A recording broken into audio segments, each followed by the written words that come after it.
Hey there guys, John Campea here, and thank you for visiting my movie vlog, and this, my quick review of the brand new Ryan Reynolds, Samuel L. Jackson action comedy, The Hitman's Bodyguard. So the basic rundown of The Hitman's Bodyguard goes like this. When the world's most lethal assassin, played by Samuel L. Jackson, is needed to testify against a ruthless dictator, his safety and the responsibility of getting him to the trial alive is entrusted to a protection specialist played by Ryan Reynolds. The problem is that these two guys have had run-ins with each other all through their careers, with each trying to kill each other many, multiple times. I'm really not going to try to explain any more than that, because honestly, that's the movie. I'm right there. It's really no more complicated than that. Now, I normally try to do my reviews in the order of talk about the things I like about the film and then talk about things I don't like about the film, but I'm kind of do it the other way around.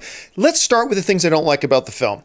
Number one, this is a real simple movie. It's really not complex at all. What you see in the trailers is what you get. It's very thin as far as story goes. There's nothing original here. The movie's quite cliche and it's extremely predictable. Like, I don't know if the filmmakers thought they were putting in twists in the movie, but come on, they were twists that everybody in the audience saw coming from 10 miles away. There's really not much in here that ever felt believable whatsoever on any kind of level. It's clear they really weren't trying to make much of a motion picture. But then when we transition into the things I like about this movie, it really not being that deep of a motion picture is really not a big deal at all. Look, when they made this movie, you can tell we were going for one thing making this movie: give the audience some entertainment. And how are we going to entertain them? Well, they're going to be looking for some action. They're going to be looking for some car chases. They're going to be looking for some really crazy kills. It's going to be R-rated. They're going to see lots of dialogue and banter in between Samuel L. Jackson and Ryan Reynolds. We want to make sure that's sharp and funny. And listen,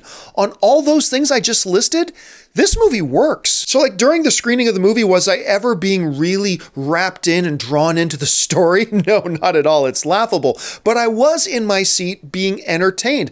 I swear to God, I could sit there and just watch Ryan Reynolds and Samuel L. Jackson bantering back and forth, doing quippy one-liners and swearing at each other. And of course, I lost count of how many times Samuel L. Jackson said motherfucker in the movie, but he could have said it 50 times more and I would have been just as entertained as the first time he said it. There are some legitimately fun and exciting chase scenes in the movies. There's some legitimately fun and exciting fight scenes in the movie. You get some good head-to-head stuff between, Samuel L. Jackson and Ryan Reynolds at the same time, and it all worked on that sort of level. Now, Gary Oldman plays the big bad guy in the film, and Gary Oldman, a talented of his prestige and of his talent, was completely wasted in this movie. Like, the dialogue they gave him to work with was terrible, and what we were expecting out of this character was terrible. I mean, Gary Oldman did exactly what an actor of his caliber could bring to it. I mean, he did what he could, but like I said, Gary Oldman was wasted in this movie, totally, but it was still really fun to see him in there. And then the respective love interests for both Samuel L. Jackson character and Ryan Reynolds character were both really good.